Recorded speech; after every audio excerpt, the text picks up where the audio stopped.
दोस्तों, क्या आपको पता है नदी और समुद्र और ऊपर इतने बड़े बड़े ब्रिज कैसे बनाया जाता है? और ब्रिज बनाने के लिए इंजीनियर्स को किन किन मुसीबतों का सामना करना पड़ता है? दोस्तों, शायद आपको पता नहीं होगा कि समुद्र में एक ब्रिज बनाने के लिए 50 से 100 मजदूरों की आकस्मिक जानें भी जाती है। तो चलिए दोस्तों, वीडियो शुरू करते हैं। पानी में कंस्ट्रक्शन करने के लिए इंजीनियर्स का सबसे पहला टास्क होता है पानी की गहराई देखना और साथ साथ पानी के नीचे जो जमीन है उसके बारे में इंफॉर्मेशन कलेक्ट करना।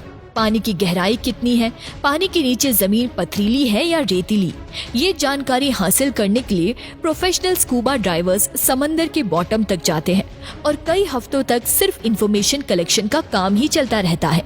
अगर पानी कम होगा तो फाउंडेशन की कंस्ट्रक्शन भी आसान होगी, लेकिन अगर पानी गहरा निकला तो वर्कर्स की जान को खतरा भी होगा। साथ साथ कंस्ट्रक्शन कॉस्ट और मेहनत दोनों 10 गुना ज्यादा बढ़ जाएगी। इंफॉर्मेशन कलेक्शन के बाद जो फेस आता है वो सबसे ज्यादा इम्पोर्टेंट होता है कि आखिर अब स्ट्रक्चर बनाने के लिए पानी को इस जगह से कैसे हटाया जाए। जी हाँ, चाहे पानी कितना भी गहरा क्यों ना हो, जिस जगह फाउंडेशन बनानी होती है उस जगह से पानी हटाना पड़ता है। लेकिन इतना गहरा पानी आखिर हटाया कैसे जाए? इंजीनियर्स ने इसके भी 3 मेथड्स निकाल रखे हैं। सबसे पहला और सबसे पुराना मेथड कॉफर डैम कहलाता है, यानी जिस जगह कंस्ट्रक्शन होनी होती है उस जगह पर चारों तरफ इतनी मिट्टी डाली जाती है कि वो पानी के लेवल से भी ऊपर हो जाए। जब चारों साइड्स ब्लॉक हो जाती है तो बीच से पानी निकालकर उसको सुखा दिया जाता है, जहां कंस्ट्रक्शन का काम अब आराम से किया जा सकता है। लेकिन ये इतना आसान भी नहीं होता।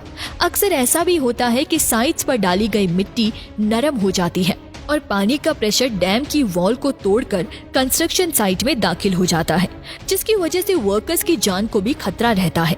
इस मसले से निपटने के लिए कॉफर डैम मिट्टी से नहीं बल्कि लोहे की शीट से बनाया जाता है, यानी लोहे की शीट से एक एक करके मशीन्स की मदद से पानी में डाली जाती है, जो एक मजबूत दीवार बन जाती है।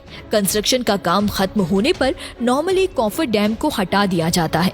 फाउंडेशन बनाने का दूसरा मेथड कैशॉन कहलाता है। इस तरीके में फाउंडेशन पहले जमीन पर बनाई जाती है और फिर उसको किसी शिप की मदद से उस जगह पहुंचाया जाता है जहां उसको इंस्टॉल होना होता है। अब चैलेंज होता है इसको पानी के अंदर डालने का, क्योंकि ये फाउंडेशन एक बॉक्स जैसी होती है जो नीचे से बंद और ऊपर से खुली होती है। अगर इसको ऐसे पानी में डाला गया तो ये पानी के ऊपर ही तैरती रहेगी, जैसा कि ये ग्लास पानी में तैरता आप देख सकते हैं। ये फाउंडेशन पानी पर फ्लोट ना करे, इसके लिए इंजीनियर्स के पास एक तरीका होता है। अगर पानी ज्यादा गहरा होता है तो पहले शिप्स की मदद से बड़े बड़े पत्थर डालकर पानी के नीचे जमीन की भरपाई की जाती है और फिर कैशॉन को पत्थरों के इस पहाड़ पर शिप क्रेन की मदद से रख दिया जाता है और आखिर में इसके अंदर ऊपर से कंक्रीट डालकर इसको और ज्यादा वजनी और मजबूत बना दिया जाता है। लेकिन अगर पानी इससे भी ज्यादा गहरा हो तो फिर क्या किया जाए? इसके लिए फाउंडेशन बनाने का तीसरा मेथड इस्तेमाल किया जाता है, जिसको बेटर पाइल्स भी कहा जाता है। इस मेथड में लोहे के बड़े बड़े पाइप्स को शिप्स की मदद से कंस्ट्रक्शन साइट पे पहले ट्रांसपोर्ट किया जाता है। प्लान ये होता है कि पहले इन पाइप्स को पानी के नीचे जमीन में धंसाया जाए, लेकिन धंसाने का काम आखिर मुमकिन कैसे होगा? ये पाइप इतने हल्के तो होते नहीं हैं कि इनको इतनी आराम से जमीन के अंदर धंसाया जा सके। आखिरकार एक एक पाइप हजारों टन वजनी होता है। इसके लिए स्पेशल किस्म के बड़े बड़े हैं हैमर शिप पर इंस्टॉल करके कंस्ट्रक्शन साइट पे मंगाए जाते हैं, जो इन पाइप्स को लगातार ठोक ठोक कर जमीन में इतना ज्यादा धंसा देते हैं कि अब बड़ी बड़ी लहरें हो या समुद्री तूफान इन पाइप्स को 1 मिलीमीटर भी इधर से उधर नहीं कर सकते।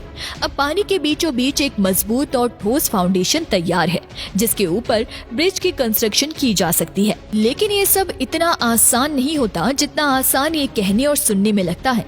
इस सारे प्रोसेस में सालों की मेहनत और कई जानें भी गंवाई जाती हैं। आइए देखते हैं जमीन और पानी पर बनाए गए दुनिया में 10 सबसे ज्यादा लंबे तरीन ब्रिजेस। नंबर 10, यूएस में मौजूद 1979 में कंप्लीट किया जाने वाला ये मेंचेक स्वयं ब्रिज के नाम से मशहूर है, जिसकी लंबाई 36 किलोमीटर है। नंबर 9, 2017 में कंप्लीट होने वाला ये ब्रिज चाइना में मौजूद वुहान मेट्रो ब्रिज के नाम से जाना जाता है, जो टोटल 37 किलोमीटर लंबा है। इस ब्रिज को बनाने में 13 सालों का टाइम लगा था, नंबर 8, 1956 में कंप्लीट होने वाला ये ब्रिज यूएस में लो पोंटेचर ट्रेन कॉजवे के नाम से जाना जाता है। इस ब्रिज की लंबाई 38 किलोमीटर है। Guinness book of world record के मुताबिक पानी पर बनाया गया ये सबसे बड़ा ब्रिज है। नंबर 7, 2010 में कंप्लीट होने वाला ये ब्रिज चाइना में मौजूद बीजिंग ग्रैंड ब्रिज के नाम से मशहूर है, जो टोटल 48 किलोमीटर लंबा है। नंबर 6, थाईलैंड में मौजूद ये ब्रिज 55 किलोमीटर लंबा है, जो बैंगना एक्सप्रेस वे कहलाता है।